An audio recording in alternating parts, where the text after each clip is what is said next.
नमस्कार दोस्तों, आज के इस वीडियो में हम बात करेंगे एक ऐसे सवाल पर जो कई लोगों के दिमाग में आता है।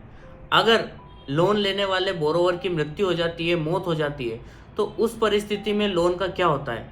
उस लोन को कौन पे करेगा या फिर वो लोन माफ़ हो जाएगा? इन सभी सवालों के जवाब आपको इस वीडियो में मिल जाएंगे। वीडियो को शुरू करने से पहले अगर अभी तक आपने हमारा चैनल सब्सक्राइब नहीं किया तो जल्दी से कर लें। तो आइए वीडियो को शुरू करते हैं। सबसे पहले आपको ये पता होना चाहिए कि लोन जनरली दो प्रकार के होते हैं, सिक्योर्ड लोन और अनसिक्योर्ड लोन।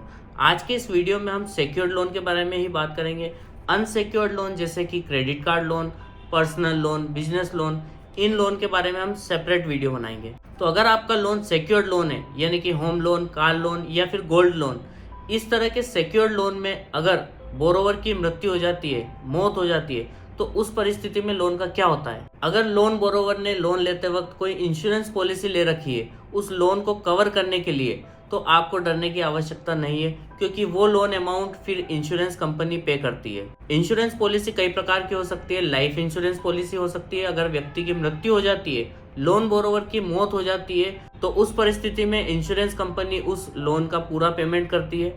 या फिर कोई और प्रकार की इंश्योरेंस पॉलिसी ले रखी है, जैसे कि क्रिटिकल इलनेस यानी कि गंभीर बीमारी होने की अगर कोई पॉलिसी ले रखी है, तो उस परिस्थिति में इंश्योरेंस कंपनी की शर्तों के अनुसार लोन का पेमेंट इंश्योरेंस कंपनी पे करती है। अगर डिसेबिलिटी या एक्सीडेंट से संबंधित कोई पॉलिसी ले रखी है, तो उस परिस्थिति में ऐसा कोई दुर्घटना या इंसिडेंट होने पर इंश्योरेंस कंपनी लोन की ईएमआई या पेमेंट पे करती है। अब ये डिपेंड करता है कि आपने कौन सी इंश्योरेंस पॉलिसी ले रखी है और किस कंपनी से ले रखी है, क्योंकि सभी कंपनी अलग अलग तरह की पॉलिसी रखती है, अलग अलग उसमें शर्तें रखती है। तो उसके आधार पर डिपेंड करता है कि आपकी इंश्योरेंस पॉलिसी कौन सी है और इंश्योरेंस कंपनी उसका पेमेंट कितना पे करेगी। तो अब जान लेते हैं कि प्रोसीजर क्या है। अगर आपके लोन बोरोवर ने कोई इंश्योरेंस पॉलिसी ले रखी है, तो आप उसे कैसे प्रोसीड कर सकते हैं, कैसे इंश्योरेंस अमाउंट क्लेम कर सकते हैं। तो सबसे पहले लोन बोरोवर की मौत होने के पश्चात आपको समस्त दस्तावेज अपनी बैंक को सबमिट करना है, जैसे कि डेथ सर्टिफिकेट और बोरोवर के मेडिकल डॉक्यूमेंट्स,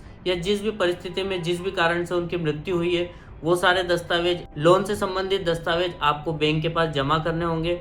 उसके बाद बैंक आपको इंश्योरेंस पॉलिसी की जानकारी देगी। बैंक जब आपका इंश्योरेंस क्लेम करती है, तो इंश्योरेंस कंपनी को भी आपको वो सारे डॉक्यूमेंट्स और जो भी डॉक्यूमेंट्स वो आपसे डिमांड करते हैं वो आपको उन्हें प्रोवाइड करना रहता है। लेकिन उस समय पर आपको समझदारी दिखानी होगी, क्योंकि कई बार इंश्योरेंस कंपनी पेमेंट न देना पड़े, इस कारण से आपके इंश्योरेंस को रिजेक्ट करने के लिए, इंश्योरेंस अमाउंट को, क्लेम को रिजेक्ट करने के लिए कई दाव पेच अपनाती है। वे पूरी कोशिश करते हैं कि आपकी इंश्योरेंस की पॉलिसी का आपके द्वारा किसी भी प्रकार से उल्लंघन किया गया हो, तो इस बात का ध्यान रखें। इसके बाद जब आपका इंश्योरेंस अमाउंट क्लेम होके आ जाता है, तो बैंक के पास या आपके खाते में आता है और जमा हो जाता है।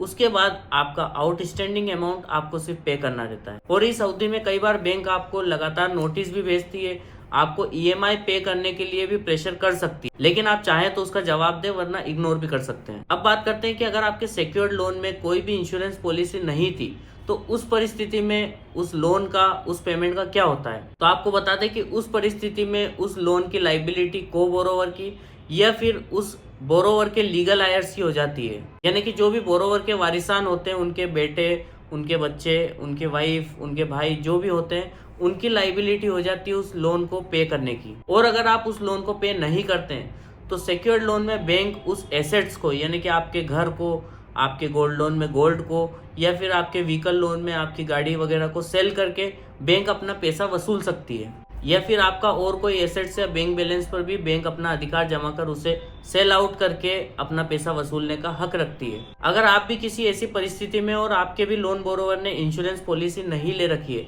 तो आप बैंक से बात करके उस लोन के संबंध में रीस्ट्रक्चर ऑफ लोन करवा सकते हैं या रीपेमेंट ऑफ लोन का शेड्यूल करवा सकते हैं। इसके अलावा भी कई लोगों की क्यूरी होती है कि अगर क्लेम अमाउंट, इंश्योरेंस का क्लेम अमाउंट आने में समय लगता है, उस दौरान क्या हमें ईएमआई पे करनी रहती है, या फिर उस दौरान हमारा खाता एनपीए हो चुका है, हमें लीगल नोटिस आ रहे हैं, तो उस परिस्थिति में हमें क्या करना है। अगर इस तरह की कोई क्यूरी है तो आप कमेंट बॉक्स में पूछ सकते हैं, हम उस पर भी वीडियो बनाकर डाल देंगे। तो अगर आप भी कोई लोन लेने वाले हैं या फिर ले चुके हैं, तो आप उसका इंश्योरेंस पॉलिसी ले सकते हैं। अगर वीडियो अच्छा लगा है तो वीडियो को लाइक करें, और अगर आपने चैनल सब्सक्राइब नहीं किया तो जल्दी से कर लें। Thank you.